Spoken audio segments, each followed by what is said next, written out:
KBS 한민족 방송을 사랑해 주시는 동포 여러분, 안녕하셨습니까? 보고 싶은 얼굴, 그리운 목소리 이소연입니다.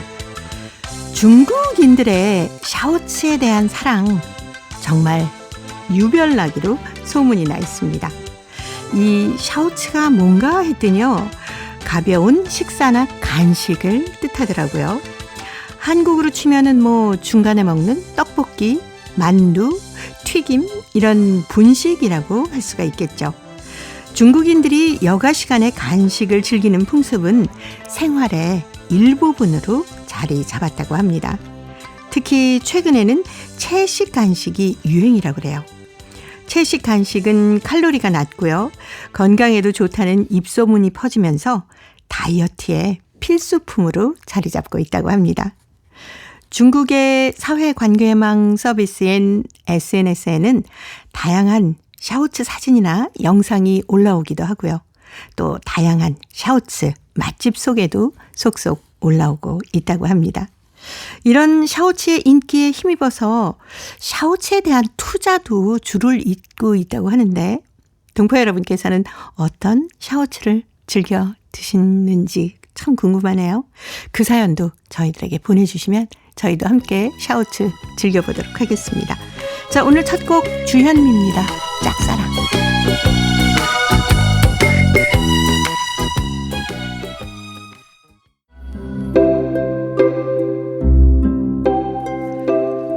동포 여러분의 편지 사연으로 함께합니다. 행복우체통, 화요일에 행복우체통 홍익대학교 글로벌 경영학과 전춘화 교수님과 함께하는 시간입니다. 어서 오십시오. 안녕하세요. 샤오츠 얘기하니까 갑자기 침이 꼴깍 넘어가네요. 많은 분들이 아마 맞아요, 우리 샤오츠 너무 즐깁니다 하고 계실 것 같은데, 네. 어떤 게 주로 그 분식? 간식? 이렇게 약간 드시게 한국으로 되나요? 얘기하면 네. 길거리에 붕어빵 파는 거 있잖아요. 네. 그것처럼 대학교나 아니면 도시에 이제 전통 시장에 가면 우리가 오뎅 먹듯이, 네. 사실 식사로 하기는 그냥 간식이고, 또 이제 거리에서 가다가 그냥 왔다 갔다 간단하게 저렴하게 이렇게 먹을 수 있는, 그게 이제 중국에서 예를 들어서 어디 지역 가나 취두부 있잖아요. 좀, 네. 예, 그런 거랑 오징어 구이. 오징어인데 생오징어를 약간 매콤하게 양념까지 해서요? 예, 그거를 양념까지 해서 하는 거 있고, 튀김 종류도 굉장히 많고, 네. 또 어떤 때는 저희들 먹는 밤 같은 거 있잖아요. 밤. 네네. 네, 그것도 간식. 굉장히 다양하게 있어요. 그렇겠네요. 네. 그리고 집에서도 보면 밥 먹고도 간식을 먹거든요. 우리가 그렇죠. 밥 먹고 보통 과일을 먹잖아요. 네네. 근데 저희는 밥을, 저 같은 경우에는 중국에 있을 때는 한 70% 정도를 먹고 배부르게 안 먹어요. 네. 그다음 나와서 TV 볼 때 TV 앞에 저희들 유리로 되어 있는 그런 식탁이 탁자 있는데, 그 밑에 항상 다양한 견과류, 네. 해바라기 씨 같은 거, 네. 예, 그런 거랑 그다음에 이제 과일, 그리고 일부 집에는 간단한 이제 간식거리인데 작은 두부로 만든 그런 간식인데 찢어서 먹는 거 있어요. 네. 네, 그런 두부를 찢어서 네, 건두부인가 봐요. 건두부식으로 간식을 만든 거죠. 네. 그래서 그거는 아이들도 좋아하고 어른들도 좋아하고, 그래서 사탕 하듯이 사탕처럼 이렇게 안에다가 포장해서 낱개 포장으로 뜯어 먹는 거. 간식 얘기할 게 너무 많아요. 그리고 또 지역별로도 좀 다르지 않을까라는 생각도 드네요. 날씨 탓도 있으니까. 그렇죠. 네. 지역마다 예를 들어서 그 과일로 이제 그 설탕 묻혀서 하는 그런 과일 꽃이 있잖아요. 지역마다 나오는 과일이 달라요. 그렇기 때문에 물론 이제 딸기 같은 이런 과일은 모든 지역에 사람 다 좋아하니까 딸기꽃이 있지만, 어떤 지역은 저희 연면 같은 경우는 사과배가 나오잖아요.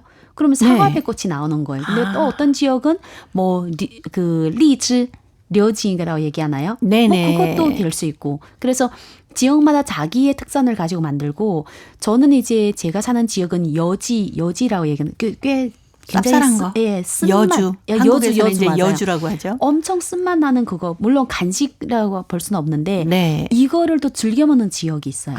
그럼 그 지역 가면 그 지역에 나오는 그 농수산물이나 아니면 어떤 특산물 가지고 간식을 만드는 거죠. 저는 이제 메뚜기를 볶아 먹는 것도 봤거든요. 맞아요. 나는 일단 그거 보면 정말 기절할 것 같은데, 여자애들이 그걸 좋아해요. 아, 그리고 중국은 간식을 바삭바삭해서 그런가? 그거 아직 모르겠어요. 안 먹어봤는데 네. 그 간식을 그냥 그 자리에서 먹는 게 아니라 네. 들고 다니며 먹거든요. 많이 그러죠. 예, 막 특별히 예. 여자애들이 그러다 보니 저는 이제 심양에 갔을 때 립스틱을 발랐는데 립스틱 아래 입술에 그 밑에 그 다리가 잔뜩 달려 있고 그래서 지역마다 약간 조금 차이가 있는 거죠. 네. 저는 중국에 갔을 때 꼬치구이가 그렇게 많아요. 길거리 음식으로 많더라고요. 예, 예. 근데 아주 종류가 다양한 걸 봤거든요. 네. 그래서 저희들은 가서 이제 닭꼬치 네. 이런 걸 사 먹곤 했었는데. 요즘은 한국 그것도 간식으로 나와가지고 떡꼬치, 아, 그다음에 떡꼬치. 이제 냉면꼬치, 뭐 예. 다양하게 냉면 볶음. 냉면 예. 볶음은 약간 한국 거로 보기보다는 연변의 간식이거든요. 네. 약간 냉면으로 만든 건데 그거를 찢어서 그다음에 이제 볶아가지고 뭐 약간의 이제 양념을 넣어가지고 이렇게 먹는 건데 그것도 굉장히 인기 있고. 네. 그래서 간식만 한 2-3개 먹으면 저녁 식사 끝난 겁니다. 그렇죠. 네. 아마 그 SNS를 통해서 보면은 그 지역에서 어떤 걸 많이 먹고 있다 이런 거 금방 할 수 있겠네요. 그렇죠. 그리고 SNS에서 유행되는 꼭 먹어야 된다는 거를 사람들이 꼭 거기가 줄 서가지고 네. 저는 그 하얼빈 갈 때 네. 고바로 있잖아요. 고바로. 네네. 그거를 컵에다 팔거든요. 너무 아. 장사 잘 돼가지고 줄이 보니까 한 50명 정도 줄 서 있더라고요. 그래서 저도 가서 기다렸는데 뭐 나중에 보니까 100년 되는 집에 꼬바로우니까 그거를 사람들이 줄 서서 먹는데 한 그릇 먹기는 안에 장소가 없어요. 그래서 예. 한 컵, 종이컵 있잖아. 한 예. 2-3개 정도? 네, 몇 개밖에 안 네. 돼요. 그거를 간식으로 먹더라고요. 아, 그것도 네. 괜찮네요. 그렇죠. 그리고 좋은 아이디어를 내면은 그러니까요. 인기도 있고 돈도 벌고 일단 좋을 것 같은데요. 제 지역에서 저는 다른 지역에서 그 꼬바로 간식으로 나온 거 한 번도 본 적 없는데 거기는 그렇고 네. 또 이렇게 간단한 그 아이스크림인데 옛날 아이스크림 그냥 어떻게 얼음 과자라 얘기해야 되나요? 네. 막대기 하나에다가 예. 정말 간단하게 크림도 별로 안 들어 우유도 별로 안 들어가는 그런 네. 얼음 과자가 있어요. 보통 옛날에 그걸 그냥 아이스 깨끼 이렇게 불렀었거든요. 맞아요. 그거를 지금 돈으로 한 3,000위엔 정도를 3,000원 한국 돈으로 3,000원 정도 네네네. 판매를 하는데 거기도 줄 엄청 많이 서 있어요. 그래서 저는 그거를 먹고 싶은 게 아니라 여기 왔으니까 이게 다 100년 정도 되는 가게가 네. 있거든요.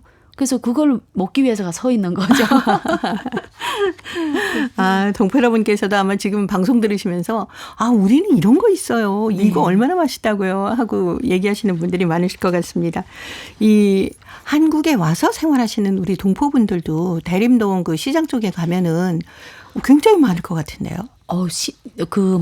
대림지 지역에 가면 그냥 뭐 밀가루 음식으로 되는 간식거리도 너무 네. 많고 그리고 어떻게 보면 약간의 술 안주라 얘기해야 되나요? 술 안주로 되는 그런 간식도 많고 네. 그냥 순대도 다양하게 나와 있거든요. 예. 근데 여기는 그래도 집에 사서 가서 먹는 경우가 있는데 간식점에 들어가면 작은 테이블이 있어요. 거기에서 술 안주를 한 잔씩 하시는 분들도 있고. 네. 아주 그리고 좁지만 네. 그래도 딱 한 잔 술을 즐기기 맞아요. 좋은. 그리고 한국에서 나 잘 안 먹는데 오리 오리의 내장이나 오리목, 오리의 뭐 다양한 걸 가지고 엄청 네. 맵게 만든 그 맥주 안주가 있어요. 네, 그런 것도 간식거리로 잘 판매되고 있습니다. 네. 자, 이제 행복우체통 열어보겠습니다. 오늘 첫 번째 사연이 중국 산둥성 청도시 박용택 씨가 보내오셨습니다. 재미나던 그날의 윷놀이라는 글인데요. 전춘아 교수님이 먼저 소개합니다. 아침에 핸드폰에 저장한 사진들을 쭉 감상하러 나니 특별히 마음을 설레게 하는 사진들이 있었다. 그것은 바로 전번 3월 8일절에 남긴 행복한 모습들이 담긴 사진이었다. 비록 몇 달이 흘러갔지만 마치 어제 일처럼 새삼스러워서 이같이 글로도 남기고 싶다.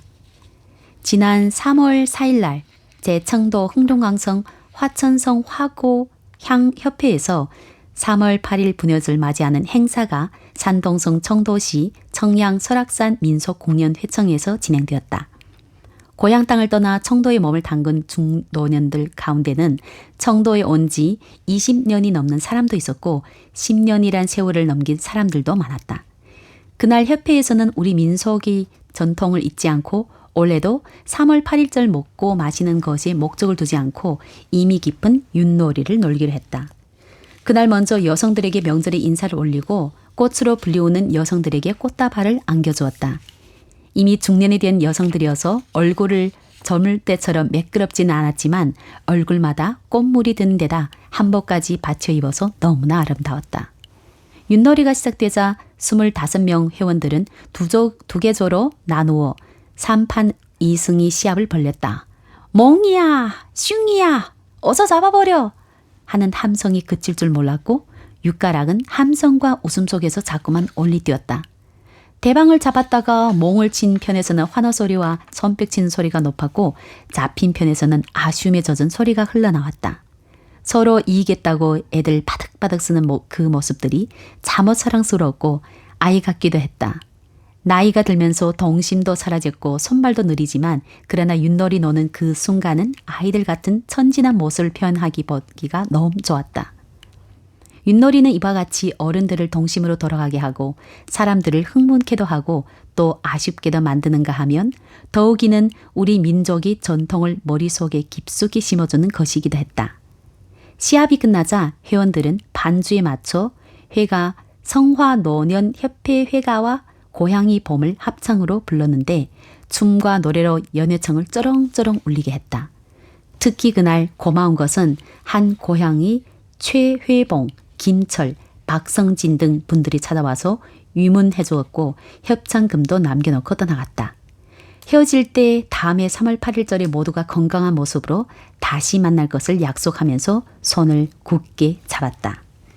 우리 편지를 주신 박용택 선생님 38절에 여성의 날 아닙니까? 네, 맞습니다. 예, 중국에서 부녀절 이렇게 얘기하잖아요. 맞아요. 예. 중국에서는 3월 8일절을 굉장히 성대하게 치르거든요. 네. 왜냐하면 중국에서 여성에 대해서 건국 초기부터 여성은 하늘의 절반을 떠받든다. 그래서 네. 여성의 지위를 그렇죠. 위에서부터 이렇게 높게 올려줬기 때문에 네. 다양한 여성에 대한 공로, 업무적인 공로, 가정에서 잘 챙기는 공로, 시어머니, 시아버님을 잘 모시는 공로, 자식을 잘 키우는 공로. 그래서 네. 여성이 사회에서 할 수 있는 굉장히 많은 역할을 3월 8일절 하루에 하는 게 아니라 그 달 동안 계속 진행을 하다 보니까 네. 그냥 3월 8일절 하면 짧게는 앞뒤로 1주, 그러니까 2주 동안 3월 8일절 네네. 하는 것 같고 실제로는 그거를 평가하기 위해서 한 1월 달부터 계속 평가를 하는 거죠. 네. 그래서 예. 그냥 저도 이제 그 학교에 있을 때 네. 1년에 2번 정도를 엄청 크게 전 교수님들 모여서 같이 행사를 하는 게 그게 첫 번째가 3월 8일절입니다. 네. 그래서 그날은 정말 한 160명 정말 분들이 대단하게 행사를 호텔을 하는군요. 빌려가지고 네, 맞습니다. 지금 보니까 거의 저희가 38절 사연을 받아보면은 여성분들에게 꽃을 바친다라는 네. 표현은 항상 있었어요. 그리고 맞아요. 선물도 하고 사실 여성이 하는 일이 얼마나 많습니까? 너무나 많죠. 그런데 사실 여성이 해야 될 역할들이 많잖아요. 엄마의 그렇죠. 역할, 아내의 네. 역할, 며느리 역할, 그리고 사회에서도 중요한 역할도 하고요. 그 역할을 인정해주는 네. 그다음 감사하고 고마움을 전달하는 그 날이기 때문에 저는 3월 8일절이 세계의 여성의 날이거든요. 네. 그거를 한국에서도 좀 많이 했으면 좋겠습니다. 이제 점점 더 그렇게 되지 않을까라는 생각도 드네요. 그러니까 어버이날은 그냥 내 부모를 네. 키워주는 마음에 대한 전달인데 여성의 날은 그냥 자녀만 고마워한 날이 아니라 사회적으로 인정하는 그렇죠. 날이거든요. 네, 여성 전체를 인정하고 또 사랑해주는 날. 맞습니다. 예. 근데 이 편지 속에는 윷놀이를 했다고 하시는데 네. 중국에서도 우리 동포들 모이시면 윷놀이 많이 하나 봐요. 그렇죠. 왜냐하면 한국의 이제 조선민족의 한 개의 전통놀이잖아요. 네. 그래서 이 전통놀이가 저는 어렸을 때 아빠가 윷놀이 판을 그렸어요. 그래서 저희도 집에서 그랬어요. 네. 저희들 이제 명절이나 기념일마다 저녁에 이걸 하게 되면 우린 식구 5명이잖아요. 몇 시간 동안 결판이 안 나는 거예요. 그리고 소리도 그렇죠. 굉장히 높아지고.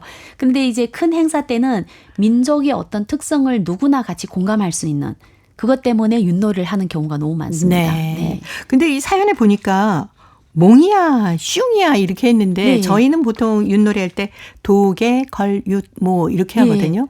근데 이 몽이야, 슝이야는 이제 중국식 발음이겠죠? 네, 맞아요. 네. 저도 이제 어릴 때 놀 때 도개, 컬, 슝, 몽. 네. 예, 그래서 몽이야, 슝이야가 네. 저희들 읽을 땐 그렇게 읽었거든요. 그래서 도개, 걸슝몽인 것 같아요. 네. 그래서 뭐 어떻게 부르는 게 중요한 게 아니라 네. 이걸 참여할 때 그렇죠. 저도 재밌고 네, 이겨도 재밌고 이겨도 재밌고 네. 그리고 또 상대방의 말을 또 다 이렇게 잡을 수도 있잖아요. 맞습니다. 그리고 말을 또 여러 개 얹어서 함께 갈 수도 그렇죠. 있고 참 이게 가족들이 모여서 하거나 뭐 이웃들이 함께 해도 정말 언제나 재밌는 게 윷놀이 같아요. 그리고 여기서 전략도 할 수 있고 예. 또 편을 해서 몇 명이 한 제일 빨리 간 사람 빨리 어떻게 처치하고도 다시 경쟁하고 네. 정말 지혜로운 그 민속놀이인 것 같습니다. 그렇죠. 뭐 한두 사람이 즐기는 게 아니라 어떤 사람이 모두 모여도 함께 즐길 수 있는 게 윷놀이이기 때문에 맞습니다. 이건 진짜 참 평소에도 사실 할 수 있거든요. 제가 한 2달 전에 수원 네. 외국인 주민센터에서 거기는 이제 중국인들 대상으로 게임 전통 게임 관련하다가 네. 마지막에 체험이 윷놀이였거든요. 처음에는 우물쭈물 하더니 좀 이따 이게 통제가 안 되는 거예요. 그리고 큰 걸로 놀았더니 네. 막 그 교실에 이제 던지는 던지고, 소리. 네. 네. 아, 정말 언제 이 얘기를 해도 즐거운 게 윷놀이입니다. 황소 82의 노래 윷놀이 준비했습니다.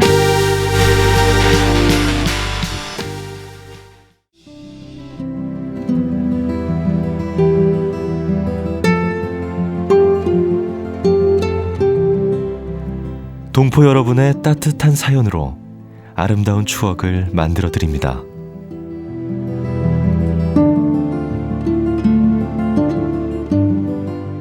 보내실 곳은 대한민국 서울특별시 영등포구 여의공원로 13 KBS 한민족방송 보고 싶은 얼굴 그리운 목소리 담당자 앞이고요. 인터넷 주소도 알려드립니다. KBS 홈페이지 www.kbs.co.kr에 접속하신 다음 라디오, 한민족방송, 보고 싶은 얼굴 그리운 목소리를 순서대로 클릭하신 다음 청취자 참여 코너에 글을 남기시면 됩니다.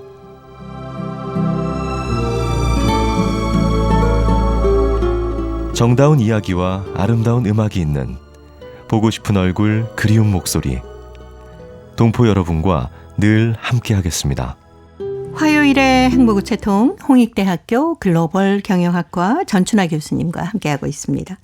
자, 오늘 두 번째 사연 중국 길림성 용정시 안나혜 학생이 보내왔습니다.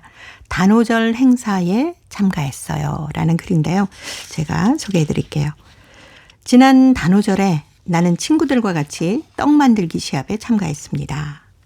떡 시합이 있는 날 우리는 다른 학교 친구들을 이기려고 예쁘고 색깔이 고운 여러 가지 떡들을 준비했습니다. 그리고 여러 가지 떡을 만들 도구들도 준비를 했죠. 시합 시간은 1시간입니다. 우린 손을 깨끗이 씻은 후에 참기름을 손에 발랐습니다. 그것은 우리들이 떡을 만질 때 손에 묻지 않게 하기 위해서입니다. 기름을 바른 손으로 떡을 만지니까 마술을 하는 것처럼 몰랑몰랑해서 만지기도 좋고 떡 모양도 예쁘게 나왔습니다. 시합이 시작됐습니다. 우리는 빨간색으로 예쁜 장미꽃을 만들고 초록색으로는 잎을 만든 다음에 하얀색으로 송편을 정성스럽게 만들었습니다. 다음에 떡에 기름을 조금 바르고 우리들이 만들었던 장미꽃이랑 잎이랑 여러 가지 예쁜 떡들을 조심스레 접시에 이쁘게 담아 놓았습니다. 서두른 것 같은데 어느새 1시간이 후딱 지나가 버렸습니다.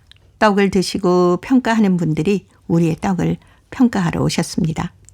그분들은 먼저 냄새를 맡더니 곧바로 젓가락으로 떡을 집어서 맛보는 것이었습니다. 우리는 긴장된 표정으로 눈을 크게 뜨고 지켜보면서 평가를 기다렸습니다.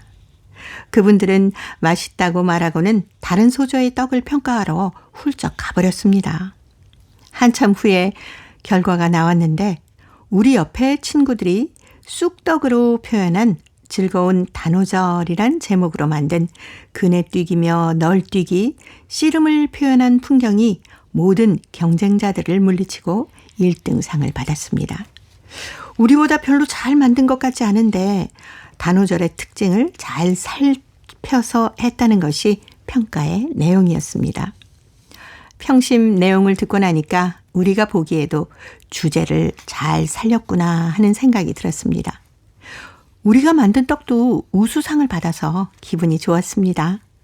오늘 1등을 받지는 못했지만 단오절 행사에 참가해서 우리의 손으로 떡을 만들었다는 것만으로도 마음은 한없이 기뻤습니다. 다음에 이런 행사가 있다면 또다시 참가하고 싶다는 생각이 들었습니다. 라는 글입니다. 아, 단오절에 네. 학생들이 이렇게 떡을 만드는 건 정말 의미 있는 행사네요. 그렇죠. 네. 어떻게 보면 민족에서 하는 단오절을 어떻게 쉬는지에 대해서 한번 고민하고 그렇죠. 또 이제 경쟁까지 만들었으니까 더 역사적인 거를 역사적인 네네. 어떤 그런 것도 찾아보고 해서 너무 좋은데요. 그렇죠. 네. 뭐 동포 여러분 계신 곳에서는 단오절 아직도 좀 명맥이 유지되고 좀 즐기고 있나요? 굉장히 어떻습니까? 많은 행사를 합니다. 아, 특별히 네. 이제 중국 같은 경우에는 중국 내에서 단오절을 이제 전통 명절로 지정해서 네. 3일 정도 휴식을 하거든요. 예. 그렇기 때문에 그 쉬는 동안 사람들이 모임도 가지고 또 동포들 같은 경우에는 한국에서 쉬는 단오절도 이제 그 전통을 이어가고 또 중국에서 하는 粽子, 네. 대나무 잎으로 만든 그 밥 있잖아요. 대추밥 예. 같은 거 그것도 네. 만들고 뭐 여러 가지로 하다 보니까 어떻게 보면 단오절을 제가 볼 때 그냥 가정에서도 굉장히 크게 쉬는 것 같습니다. 아, 네. 우리는 이제 점점 그런 게 좀 사라지고요. 일부 지방자치단체, 특히 강릉에서는 이제 강릉 단오제 행사를 네. 아주 크게 하지 않습니까? 예. 이렇게 해서 조금 사라지고 있는 것 같아서 아쉬운데 동포 여러분들이 이렇게 지키고 있다고 하니까 맞아요. 아, 너무 감사하네요. 아직까지도 중국은 네. 중국에서 동포들은 민족성이 있는 것도 굉장히 신경을 많이 쓰고 또 자기가 살고 있는 그 지역에 있는 전통 하다 보니까 저희 집 네. 같은 경우에도 그 조선민족의 단오절 쉬는 그 행사랑 플러스 이제 그 지역에서 하는 거 네. 같이 하는데 어렸을 때는 동포들이 운동회를 항상 했습니다. 단오절에. 아, 그렇죠. 한 1박 2일, 2박 3일로 했거든요. 네. 그때 처녀 총각 나오면 그때 굉장히 많은 사랑이 이루어집니다. 우리 이모가 항상 그네를 해서 막 네. 재봉틀도 받고 막 그랬거든요. 아, 그네뜨기는 빠질 수 없는 단오절 네. 행사 중에 그리고 이제 하나죠. 막 씨름하기. 널뛰기. 네, 씨름하기. 근데 점점 이제 그 동포들이 흩어지면서 네. 또 좀 더 도시로 이주하고 이러다 보니까 그런 전통이 점점 사라지고 있긴 하는데 그래도 가정에서는 많이 신경을 쓰는 것 같습니다. 아, 그러네요. 저는 어렸을 때 할머니께서 그 수리치 떡하고 비슷하게 쑥떡도 만들어 주시고 네. 그리고 동네에서 이제 그네뛰기를 해가지고 맞아요. 저도 막 같이 그네를 뛰었던 그런 생각이 나네요. 아. 그런 거가 사실 보면 네. 이전에 그 명절이 그 학교에서 교재로 배우는 것이 아니라 집에서 그냥 가르쳐주는 그 명절에 대한 의미를 가지니까 너무 그렇죠. 좋은 것 같습니다. 이런 행사 네. 자주 했으면 좋겠습니다. 네. 그리고 이런 아름다운 우리의 민족을 잘 이어가고 계시는 동포 여러분들의 모습도 참 자랑스럽네요. 네. 예. 정상희가 불러주는 단오놀이 노래 준비했거든요. 이 노래 들으면서 홍익대학교 글로벌 경영학과 전순아 교수님과는 다음 주 약속드립니다. 고맙습니다. 감사합니다.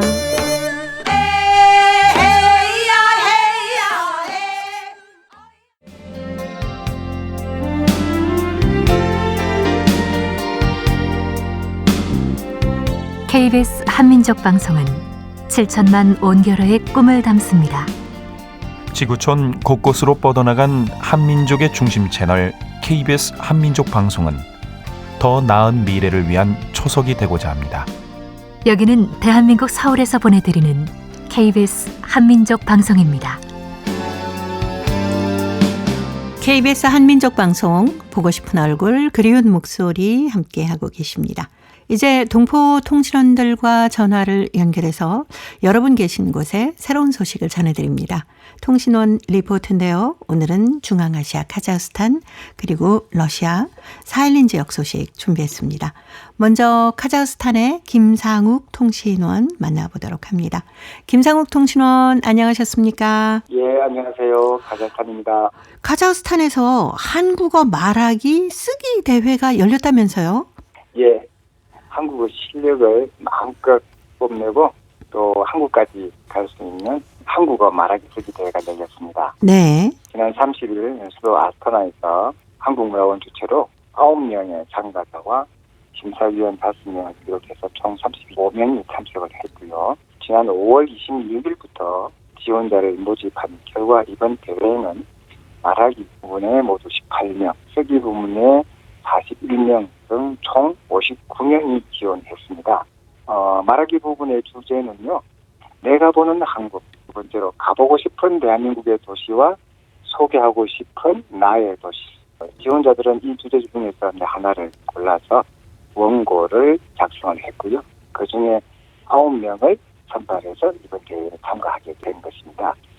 쓰기 부분 같은 경우에는 나는 왜 한국어와 한국 문화를 배우는가. 두 번째로 나의 모국어와 한국어의 비슷한 모습과 다른 모습. 이런 주제를 가지고 한 가지를 택해서 원고를 작성한 지원자 중에서 우수자 10명을 선발해서 그 결과를 발표를 했습니다. 1차 심사를 통해서 선발된 9명의 말하기 부분 참가자들은요. 약 일주일간 한국어 말하기 대회를 준비를 했고요. 대회 당일 이들은 무대에서 유창한 한국어로 가보고 싶은 한국의 도시, 자신들이 보는 한국의 모습을 말해서 한국어 교사, 한국어 원어민으로 구성된 심사위원단으로부터 좋은 평가를 받았습니다. 발표가 모두 끝난 후 참가자들은요. 소감을 말할 시간을 가졌습니다. 참가자 중에서 효자노바 아리아라는 원고를 작성하면서 한국의 도시들에 대한 자료를 찾아보았는데도 모르는 내용이 있었던 것 같다. 다른 사람의 발표와 대답을 들으며 전혀 알지 못했던 한국의 도시와 한국 문화에 대해 새롭게 알게 되어 기쁘다고 소감을 말했습니다. 말하기 부분 지역수자로 선발된 자르잔 바이크 아이다는요. 가보고 싶은 대한민국의 도시와 소개하고 싶은 나의 도시를 주제로 부산에 대해 발표를 했거든요. 이때 심사위원과 많은 다른 참가자들로부터 아주 좋은 반응을 얻었습니다. 최우수상 수상자는 세종학당재단에서 지원하는 한국 연수 기회를 얻게 됩니다. 또한 세종학당의 심사를 통과하면 한국에서 진행하는 결선대회에 참가할 자격을 얻게 되고요. 결선에서의 성적을 바탕으로 2024년 한국소재대학교의 장학 연수자로 선발되는 기회를 얻을 수 있습니다. 네. 여기서 가장 가고 싶은 한국의 도시, 부산 얘기도 나왔습니다만은 이 많은 참가자들이 이왕이면 한국에 와서 가보고 싶은 도시에서 마음껏 그 도시를 즐길 수 있는 그런 기회가 많아졌으면 하는 바람이 드네요. 네, 맞습니다. 저도 간절합니다. 네. 그리고 인천시가 카자흐스탄 알마티에 의료 관광 홍보센터를 개소했다고 하네요. 인천시가요. 최근 외국인 환자를 관내 병원에 유치하기 위해서 지난 2일 카자흐스탄 알마티에 의료관광 홍보센터를 열었습니다. 이 센터는 앞으로 알마티 현지인들에게 인천의 전문 병원과 진료 과목을 소개하고 의료관광 상품을 홍보합니다. 인천시는 지난달 28일 열린 센터 개소식에서 알마티 직항 노선을 운영 중인 아시아나 항공과 환자 유치를 위한 양해 각서도 체결했습니다. 개소식 첫날 50명이 넘는 환자가 예약을 했고요. 이들은 이달부터 다음 달 사이에 인천을 찾을 예정입니다. 신남식 인천시 보건복지국장은 카자흐스탄인들은 한국 문화뿐만 아니라 선진화한 의료 기술에도 관심이 많다면서 앞으로도 외국인 환자를 적극적으로 유치하겠다고 말을 했습니다. 자, 오늘 카자흐스탄 소식 여기까지 듣겠습니다. 김상욱 통신원이었습니다. 소식 잘 들었습니다. 예, 감사합니다. 네, 고맙습니다. 자, 이어서 사할린으로 가보겠습니다. 배순신 통신원 만나볼까요? 배순신 통신원 안녕하셨습니까? 네, 안녕하세요. 반갑습니다. 네, 반갑습니다. 러시아 옴스크시에서 한국어 말하기 대회가 열렸다고 하는데 자세한 소식 전해주세요. 네, 러시아 시베리아 도시 옴스크시에서 해마다 한국어 말하기 대회가 개최되는데 올해는 지난 6월 25일 러시아에는 나의 역사밖에서 진행되었습니다. 한국어 말하기 대회는 전 러시아 고려인 연합회의 옴스크 지역회가 주최했는데 주최 측에서는 이 행사를 지원을 한 한국회사 대표 안도형, 모스크바 한국문화원, 이르쿠츠크 주재 대한민국 청년사관, 러시아 평화지당 등의 감사를 전했습니다.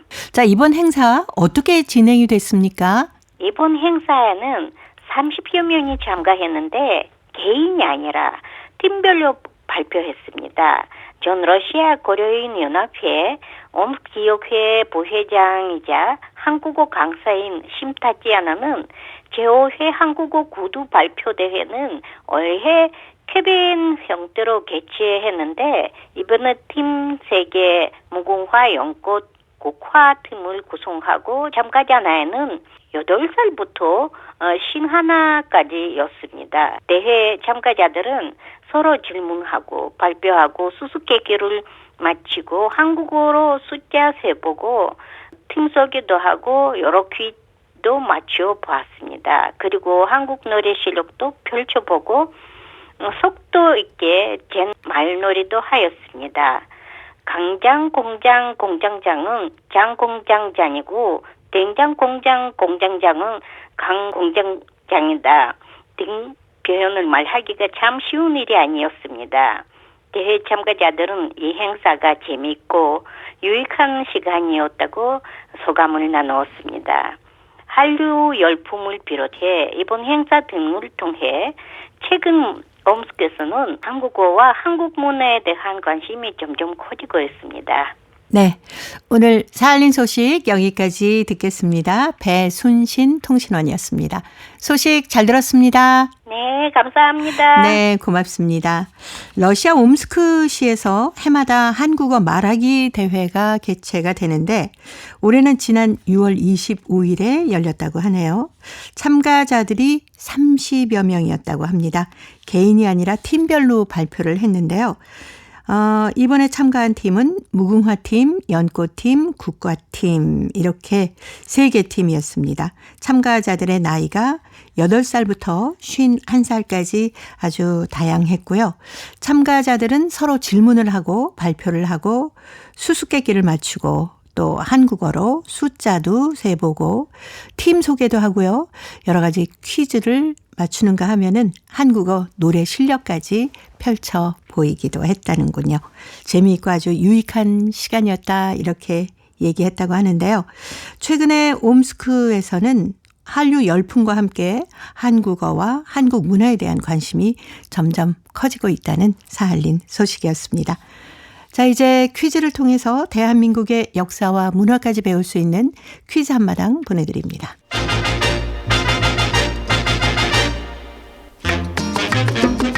동포 여러분과 퀴즈로 하나 되는 시간. 퀴즈 한마당. 가위바위보. 내가 이겼다. 늦게 냈잖아. 뭘 늦게 내. 말이 안 되는 뭐 내가 뭐 그래, 언제 오빠 먼저 먹어. 맛있겠다. 야, 그렇게 한 번에 많이 먹으면 어떡해. 이긴 사람이 한 번 먹는 거지 많이 먹지 말라는 건 아니었잖아. 그러네. 진짜 시원하고 맛있다. 빨리 해. 아직 먹고 있는 거 안 보여? 잠깐. 왜 또? 다 먹고 아직 다 안 먹었어. 됐으니까 하자. 야, 너 늦게 내지 마라 진짜. 야, 오빠한테. 가위바위보. 이번에도 내가 이겼네. 빨리 먹기나 해. 야, 그렇게 많이 뜨면 어떡해. 단 2번 만에 이것이 없어지잖아. 아직 많이 남았구만. 왜 그래? 이거 봐. 이거 보라고. 얼음만 남겨놓고 내가 좋아하는 팥만 다 먹으니까 그렇지. 나도 팥 좋아해. 그리고 팥 여기 이렇게 많이 남았구만. 진짜 욕심은. 이번엔 내가 진짜 꼭 이긴다. 그래, 꼭 이겨서 이거 네가 다 먹어봐. 야, 이거 다 녹잖아. 빨리 가위바위보 해. 그래. 가위바위보. 그래, 얼른 먹어라. 많이 먹어. 시원하고 달콤하고 너무 맛있어. 오빠와 여동생이 가위바위보로 이것 먹기 내기를 했는데 오빠가 연달아 이겼네요. 그래도 나중에는 동생이 이겨서 맛있는 이걸 먹어서 다행이에요. 그러게요. 이것은 얼음을 갈아서 삶은 팥을 넣어 만든 빙과류인데요. 취향에 따라서 과일이나 시럽, 젤리 같은 것을 추가해서 먹기도 합니다. 이것은 주로 여름에 먹는 계절 음식이긴 하지만 사계절 가릴 것 없이 언제나 먹고 있습니다. 이것의 유래는 기원전 3000년경 중국에서 눈이나 얼음에 꿀과 과일즙을 섞어 먹은 것에서 시작됐다고 합니다. 또 기원전 300년경 마케도니아의 알렉산드로 대왕이 페르시아를 점령할 때 만들어 먹었다는 설도 있습니다. 우리나라에서는 조선시대 서빙고의 얼음을 관원들에게 나눠주자 얼음을 받은 관원들이 이것을 잘게 부숴 화채 같은 것을 만들어 먹었다고 하네요. 자, 여기서 문제 나갑니다. 무더운 여름철에 먹는 대표적인 간식입니다. 얼음을 갈아서 삶은 팥을 넣어서 만든 빙과류를 말하는데 과일이나 떡 같은 것을 얹어 맛을 내기도 합니다. 이것은 무엇일까요? 자, 보기 드립니다. 1번, 비빔국수, 2번, 냉수, 3번. 팥빙수. 정답을 보내주신 분 가운데 일주일에 한 분 추첨해서 소정의 상금이나 상품을 보내드립니다. 퀴즈 한마당 지금까지 성우 이현주 최현지였습니다. 감사합니다. 감사합니다. 네, 정말 무더울 때는 이것 한 그릇 먹고 나면은 더위가 싹 가시죠. 어렸을 때 여름이면은 어머니가 이걸 직접 만들어 주셨습니다. 집에서 직접 팥을 삶고 얼음도 갈아서 만들어 주셨는데 그때 그 맛을 지금도 잊을 수가 없네요. 그런데 요즘에는 집에서 이것을 만들기보다는 대부분 사서 먹습니다. 커피 이것도 있고요. 망고 이것, 녹차 이것 등등 종류도 너무너무 많아졌어요. 그래서 골라 먹는 재미도 있답니다. 동포 여러분께서는 여름이면 어떤 이것을 드시는지도 궁금하네요. 이것에 얽힌 추억이나 나만의 여름철 간식이 있으시면은 행복우체통으로 사연 보내주시기 바랍니다. 정답은 KBS 홈페이지에 접속하신 다음에 라디오 한민족 방송 보고 싶은 얼굴 그리운 목소리를 순서대로 누르시면은 청취자 참여란이 있습니다. 여기에 정답도 적어주시고 행복우체통에 사연도 보내주세요. 그리고 KBS 콩으로 정답을 보내실 때는 잊지 마시고 연락처 꼭 남겨주시기 바랍니다. 여러분의 많은 참여 기다리고 있습니다.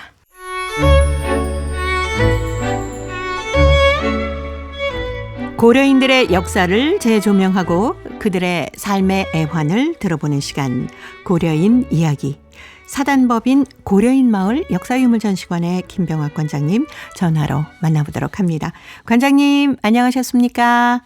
네, 안녕하십니까? 저희가 지난 시간에 고려인 벼재배 영웅인 김만삼이 고등수학 분조를 만들어서 제자들에게 벼재배 방법 지도했다 이런 얘기까지 들어봤습니다. 이 김만삼 고등수학 분조에 여자분들 분조 또 청년 분조도 있었다면서요? 네, 그것도 참 재밌는 일이죠. 네. 일단은 이제 그것도 두 가지로 우리가 생각해 볼 수 있는데 하나는 당시에 이제 소련 사회에서 여러 가지 그 남녀 평등 그리고 노동에서도 그 여성들이 진취적으로 이렇게 나섰던 그런 그 운동이나 사회적 그 기류 그런 기류가 있었고요. 네. 그래서 그 여성들도 우리도 누구 못지않게 이런 노동력에서도 우리가 큰 성과를 낼 수 있다는 그러한 그 사회적인 그 프로파간다 속에서 스스로 자신감을 가졌던 게 있었고 또 하나는 그 당시가 제2차 세계대전 중이었죠. 그래서 많은 남자들이 이렇게 전쟁으로 나가거나 또 고려인들은 적성민족에서 전쟁터에는 불러주지 않았지만 후방전선이라고 해서 이 탄광이나 벌목장에서 이렇게 그 물자를 되기 위해서 이 그 석탄을 캐거나 벌목하면서 굉장히 많은 수고를 했는데 그 후방전선으로 그 노동력 있는 젊은이들이 많이 갔기 때문에 사실은 남자들이 많이 부족한 상태였습니다. 그래서 이제 여자 분조들도 많이 생겼고요. 네. 김만삼이 그 지도하면서 42년에 세계 최고의 벼수학고를 올리고 나니까 그 다음에는 10명 중에서 거의 8명을 여성으로 그 분조로 배치했을 정도로 이 남성이 부족했죠. 예. 그래서 이제 여자 김만삼 고등수학 분조들도 생겼고 또 하나는 젊은 청년들이 우리도 그 선배들의 뜻을 따라서 우리도 할 수 있다, 우리도 그만큼 하겠다 해서 그런 사회적인 분위기 속에서 네. 여자 김만삼 고등수학 분조 그리고 청년 분조들이 이렇게 우후죽순이라는 표현이 좀 그러네요. 정말 네. 열성적으로 이렇게 네. 많이 생겨났습니다. 예. 그 여자 분조 중에서 탁월하게 아주 성과를 내신 분들도 꽤 있으셨겠네요. 예, 이제 당시의 기록들을 보면 그 네. 이름들도 이제 많이 기록이 돼 있어요. 그런데 특히 이제 뭐 원인숙 여자 김만삼 고등수학 분조의 분조장과 네. 올리가 또 박분단 이 청년 분조 중에도 분조장이 여자인 경우가 있습니다. 예. 이제 남자인 경우는 김정환의 공청동맥 작업조라는 게 있는데 또 청년 분조 중에 박분단 이분이 여자가 지도하는 또 이런 분조들도 있었고요. 예. 특히 이 중에서도 원인숙 같은 분은 네네. 굉장히 김만삼식 영농법을 열심히 따라가지고 어떤 파종 그리고 시비, 김매기 이런 모든 것들을 아주 열성적으로 탁월하게 잘해가지고 성과를 이렇게 냈던 분이거든요. 그래서 네. 언론에도 이 원인숙에 대해서는 자주 이렇게 거론이 되고 있습니다. 그리고 또 당시에 김만삼이 소속됐던 선봉고로즈에 여자가 140명이었는데 그중에 97명이 그 원래 생산량을 초과하는 아주 우수한 성과를 냈다는 그런 기록이 있습니다. 그래서 예. 당시에 그 여성들도 정말 그 땀 흘리면서 육체 노동에 이렇게 네. 고등수학을 위해서 그렇게 그 종사를 했던 것 같습니다. 예. 당시에 그러면 김만삼의 고등수학 분조 총 몇 개나 있었을까요? 예, 이제 1944년까지는 그 누구나 그렇듯이 김만삼이 지도하는 이 분조가 하나였고요. 네. 김만삼이 지도하는 거 이게 세계적인 성과를 계속 달성하니까 네. 카자흐스탄 그 쿠즐로르다 지역에 있는 김만삼의 선봉고르즈에서 수천 킬로미터 동쪽에 떨어진 까라탈 구역 네네. 그쪽에서 김만삼을 이렇게 초청을 합니다. 1945년에. 네. 초청을 해가지고 그 고등수학 비결에 대해서 자세한 강의를 듣고 거기에서 바로 김만삼 고등수학 분조들이 생겨나기 시작합니다. 네. 그리고 또 선봉고로즈에서도 또 역시 생겨나고 그래서 분조가 1946년에는 6개로 늘어나고 이게 다 김만삼이 지도를 하는 거죠. 예. 또 1948년에는 7개, 49년에는 11개까지 김만삼이 이렇게 수고하며 직간접으로 지도한 분조가 이렇게 획기적으로 늘어났습니다. 네. 그러다 보니까 선의의 경쟁도 있었겠네요. 당시에 참 그 선의의 경쟁이 네. 정말 이렇게 그 용광로가 들끓듯이 일어났는데 그게 이제 소련에서 고려인들의 용어로는 사회주의적 비기라고 표현을 합니다. 네. 그러니까 사회주의적 경쟁. 네네. 경쟁을 이제 우리말로 고려인들의 독특한 말로 비기다. 그리고 경쟁하는 사람을 비기꾼 해가지고 사회주의적 비기를 하자 이런 표현이 많이 나오거든요. 예. 그렇게 해가지고 선의의 경쟁이 굉장히 일어납니다. 그래서 이제 여기 또 소련에서도 당시에 그걸 이제 선전을 하고 이걸 고양시키기 위해서 붉은 순회기라는 그 제도를 만들거든요. 네. 붉은 깃발로 된 그 수은회 깃발인데 이게 어느 분조에서 그 고등 수학을 올리고 최고 성과를 올리면 거기에서 그 깃발을 1년간 가져갑니다. 그러면 다른 데서는 그 깃발을 더 가져가기 위해 다시 되찾아고 또 경쟁을 하고 그걸 차지한 그 지역은 그걸 뺏기지 않기 위해서 경쟁하고 이런 여러 가지가 시너지 효과를 일으켜서 선의의 경쟁이 일어나서 식량생산 특히 벼 재배가 굉장히 이렇게 다수하게 많이 일어났던 거죠. 예. 그럼 어떻게 해서 이렇게 벼 수확량을 해마다 더 높일 수 있었을까요? 이건 당연히 네. 과학 영농과 경험입니다. 과학 영농 경험 그리고 노력. 하나는 우리가 보통 생각하기에는 김만삼이 그 영농법을 이렇게 했다면 1940년대 초반이면 아마 단지 경험과 이 각고의 그 육체적인 노력 아마 이걸로만 그 벼수학을 올렸을 거다 우리가 생각하기가 쉽거든요. 네. 우리가 예전에 그 특별히 이렇게 과학적인 방법이 발달하지 않았을 때는 주로 경험에 의존했죠. 그리고 긴맥이나 물대기 같은 것은 그야말로 그 부단한 그 부지런함 그런 건데 우리가 여기서 한 가지 알아야 될 것은 김만삼은 그동안의 개인적인 경험을 축적을 해가지고 그 당시에 소련의 과학기술과 접목을 해서 과학적인 영농을 확립을 했습니다. 네. 그래서 어떤 논파는 논파는 몇 센치로 하고 거기에 고랑은 몇 센치의 깊이는 어떻게 물은 일주일에 몇 번을 어떻게 됐을 때 벼가 어떻게 생육하고 또 비료는 어떤 성분, 인성분이나 칼륨 성분 중에서 어떤 비율로 해서 잘 된다는 이 과학적 영농을 확립을 했습니다. 그래서 네. 김만삼식 이 과학 영농이 확립이 된 것이고 여기에 근면성실과 또 경험이 쌓여서 이 벼 수확량이 카자흐스탄에서 이렇게 획기적으로 늘었던 거죠. 그리고 카자흐스탄은 말 그대로 토양이 연해주와 전혀 달라서 네. 그야말로 과학적인 영농, 과학적인 분석이 곁들이지 않으면 이게 될 수가 없었던 거죠. 그런데 그걸 성공했죠. 네. 이 김만삼의 제자 중에서도 사회주의 노력 영웅 칭호를 받으신 분들이 꽤 많으셨겠네요. 예, 김만삼과 같이 또 김만삼 인근에서 그 삼봉고르에서 같이 이렇게 노력을 하면서 사회주의적인 그 어떤 경제 성장에 크게 이바지했던 분들이 1949년에 그 집단 농장에서 11명이 한꺼번에 노력 영웅을 칭호를 받습니다. 네. 그중에 이제 대표적인 분이 김만삼을 비롯해서 김만삼의 맏아들인 김홍빈. 예, 이분은 예. 삼봉고르 회장이었죠. 네. 그리고 뭐 장금철, 김익세, 김창종, 리병설, 최춘세 여러 이름들이 나오는데 네. 이분들이 자기들이 맡은 그 분조의 분조장이었거나 또는 이 중에 그 당시에 고려인들이 그 뭐랄까요 기계 영농도 했지만은 그 이 중에는 그 대장장 지금 표현은 대장장이라는 표현이 맞을까요? 당시에 그 고려인들의 그 도구 네. 뱅이나 낫 같은 것을 이렇게 그 담금질해서 잘 이렇게 만들어준 그런 분도 포함이 되거든요. 네. 이래저래서 11명이 노동영웅 칭호받았는데 이분들이 전부 다 김만삼을 자기의 스승으로 여겼습니다. 그런 네. 그 표현들이 언론에 그대로 나오고요. 예.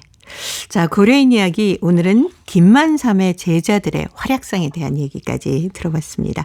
오늘도 사단법인 고려인 마을 역사유물 전시관의 김병학 관장님이었습니다. 다음 주에 또 얘기 들려주세요. 네, 감사합니다. 네, 고맙습니다.